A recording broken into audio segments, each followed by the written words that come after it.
Today we've got a wholesome action sci-fi superhero movie. It's 1991's The Rocketeer, directed by Joe Johnston. So cast your mind back in time to the beginning of this century. The year 2000 saw the explosion of superhero movies. Hollywood truly entered the superhero era, beginning with the first X-Men movie, later with the Sam Raimi Spider-Man movies, then the Christopher Nolan Batman movies, which began in 2005, and then the MCU started with Iron Man in 2008, and of course the DCEU with Man of Steel in 2013. But way back in 1991, superhero movies were pretty rare. Sure, there had been the Christopher Reeve Superman movies and the Tim Burton Batman movies, but beyond that, superhero movies were thin on the ground and generally not taken all that seriously. So, in that respect, The Rocketeer was quite unique at the time. It also wasn't particularly successful at the box office, which I think was a great shame. This is an extremely underrated superhero movie. It's based on the comic book written by Dave Stevens. The film is based in Los Angeles in 1938. Cliff Secord, played by Billy Campbell, is a pilot and he takes part in competitions at air shows. He's busy testing a plane with his mechanic friend Peavy, played by Alan Arkin. While that's happening, the FBI are chasing some gangsters who've stolen a prototype flying device that was developed by none other than Howard Hughes, played in this movie by Terry O'Quinn. It's a rocket pack. The getaway driver stashes it somewhere safe inside Cliff's plane, which was damaged during the chase. He discovers it along with Peavy, and it's not long before the two of them figure out what it is and begin testing it, with some entertaining and hilarious results. Cliff has a girlfriend named Jenny, played by Kate Beckinsale, who's a struggling actress. She's mostly doing extra work, and she's trying to break into the big time. Actually, Dave, that's not Kate Beckinsale, that's Jennifer Connelly. Why do you keep confusing the two of them? They don't even look alike. That's it. I've had it with you. Come on, everyone. Let's hit the unsubscribe button together. Easy come, easy go. YouTube is such a fickle place these days.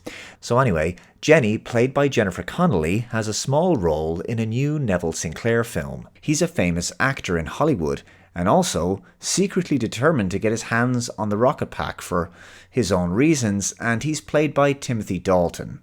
He's working with a gangster named Valentine, played by Paul Sorvino. Now, when Cliff's friend Malcolm is flying his plane during an air show, he starts to run into some difficulties. Cliff is forced to fly to his rescue using the rocket pack and a new helmet created by Peavy. That should help to disguise him. The visual effects are okay for the time. The film didn't have a massive budget or anything, but CGI was still in its infancy back then, so instead they made use of mostly blue screens and old-school compositing. Now, for some of the shots they did practical effects and wire work, for example. It works pretty well, though it's dated obviously by today's standards, but it nevertheless works fine and sells the idea that this guy is flying around the place on a rocket pack.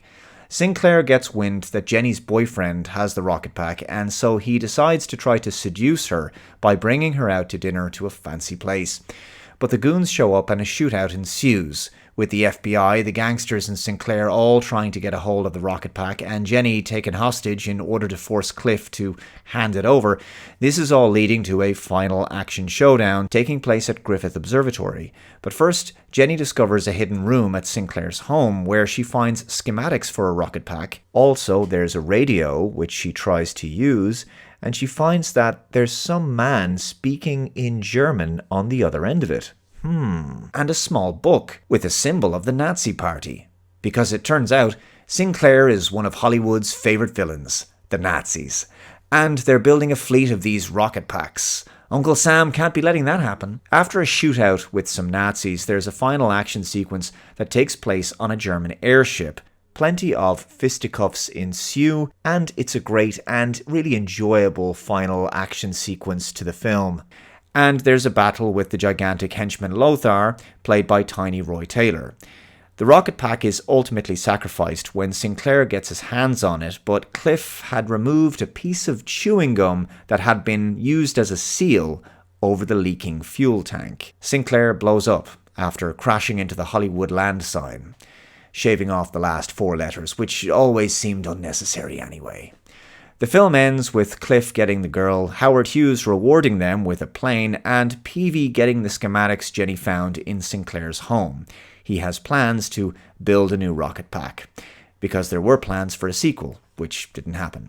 The Rocketeer is an easy watch, a light, warm, retro, family-friendly action-adventure movie with a solid leading man in Billy Campbell, a great cast overall, and a wonderful musical score from James Horner.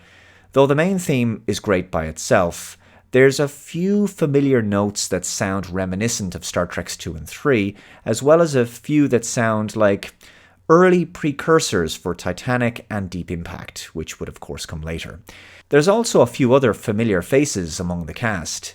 Eddie Jones plays Malcolm. He'd go on to play Jonathan Kent on Lois and Clark. Max Grodenchik plays Wilmer. He would go on to play Rom on Star Trek Deep Space Nine, and Melora Hardin plays a singer in the movie. She'd play Jan Levinson on The Office. Campbell and Connolly have great chemistry together, and just as an aside, I will say that for a good portion of the movie, she also wears a very distractingly flattering dress that only a man of high culture can truly appreciate. I'll say the pacing in the beginning of the movie is a bit on the slower side by comparison to most of today's high-action superhero movies. Not that it's a slow movie or anything. In fact, the film takes sufficient time to flesh out the characters before really moving the plot forward significantly. I think that was the right decision.